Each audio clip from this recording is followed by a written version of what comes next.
Salut à tous, c'est Infomé259, j'espère que vous allez tous très bien aujourd'hui. Alors en cette journée, je vais vous présenter la situation à venir sur notre pays, avec notamment l'arrivée des orages, de fortes précipitations, et je vous parlerai aussi de l'ouragan Erin, qui est sur un modèle assez inquiétant, et je vais vous faire voir ça juste après. Donc maintenant, on va commencer par les orages. Donc là, la carte, ça ne va pas du tout, j'en ai marre de faire des cartes sur Rome. Donc ouais, les passionnés, là, j'en ai marre. Si vous avez des idées de logiciels pour faire vos cartes et puis pour que je fasse les miennes aussi, ce serait bien parce que là, j'en ai marre d'utiliser ROM. J'en ai marre d'utiliser ROM. C'est du pipi de chat là. Les cartes, je les fais n'importe comment. Je les fais n'importe comment. Bon, après là, j'ai fait à peu près. Donc là, on aurait des orages forts sur cette zone là. C'est surtout cette zone-là que je vais surveiller parce que il y a des fortes précipitations. Et c'est aussi sur l'ouest de la Corse, hein, et puis là, des orages modérés prévus.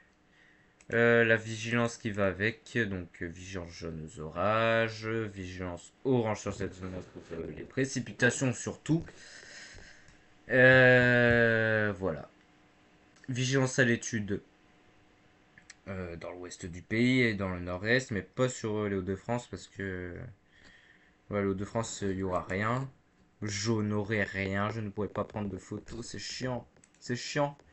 Ça fait. Bon, sur la Saône-et-Loire, j'ai réussi à prendre des trucs. Mais sur la Hauts-de-France, ça fait longtemps que j'ai pas eu d'ouvrage sur les Hauts-de-France. Ça fait longtemps. Et ouais, la vigilance pluie qui va avec. Donc là, ça suit un peu pour les orages. Ça suit un peu. Donc là, on aurait une vigilance orange sur les quatre départements. Donc la Lozère, l'Ardèche, l'Hérault et le Gard, on aurait au-dessus de 100 mm. Donc ouais, là il faudra faire gaffe. Il y aura peut-être des crues éclairs, donc là ouais, faites vraiment gaffe. Ça craint pour cette zone-là et puis aussi sur la Bretagne, hein. Et puis sur toute la France aussi, parce que j'ai déclenché une vigilance à l'étude pour les fortes précipitations. Et justement, la dépression, elle va mouliner, mouliner, mouliner de la pluie, et puis là, ça va mouliner, ça va mouliner.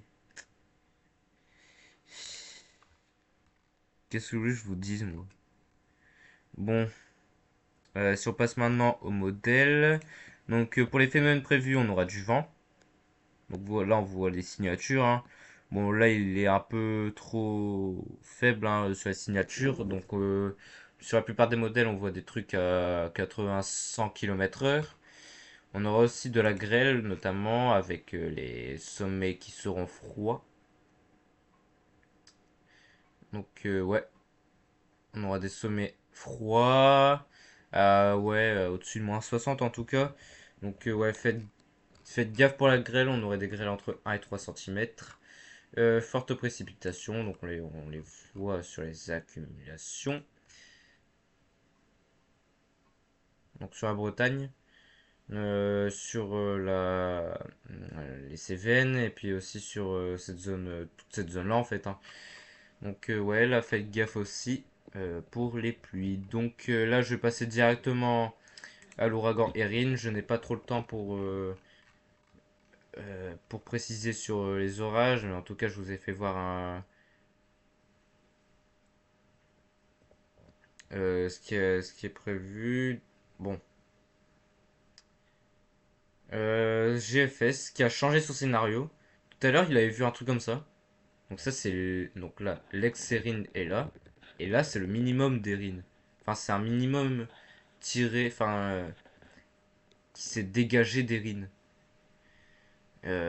Qui était repris par le Jetstream.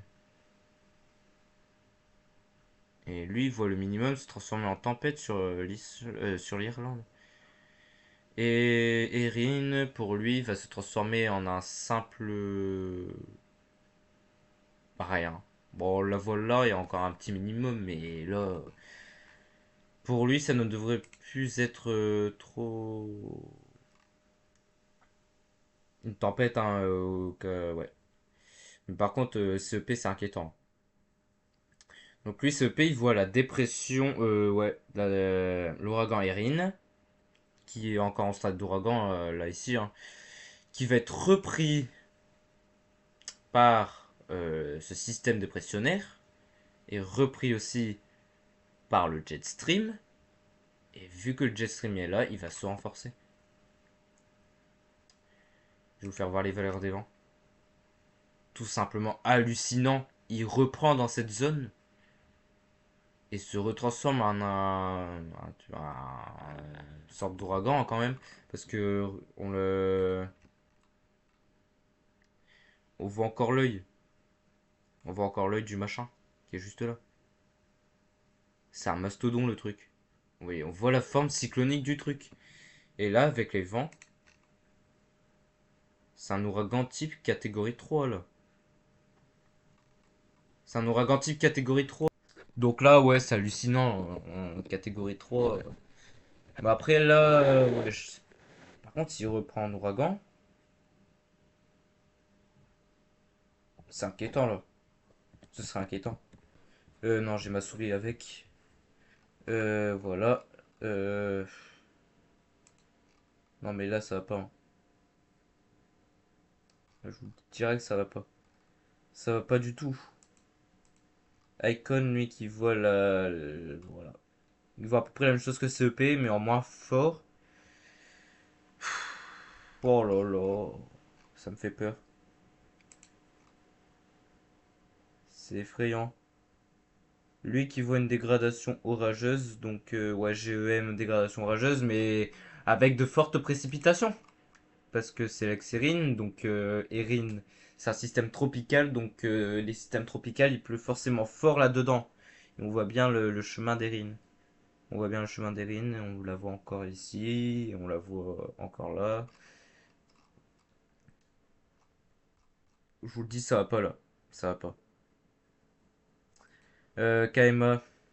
KMA qui nous propose un truc intéressant, car il est l'un des seuls à voir un autre ouragan remonter et qui se transforme en une sorte de tempête, d'une dépression extra-tropicale, hein, avec fort coup de vent. Donc ouais, là ça craint. Bon bah j'ai fini pour aujourd'hui, donc je vais surveiller de près l'ouragan Erin sur les modèles, je vais surveiller aussi les orages et puis on se retrouvera demain pour une nouvelle vidéo pour vous reparler de l'ouragan Erin et des orages. Bon allez, ciao tout le monde!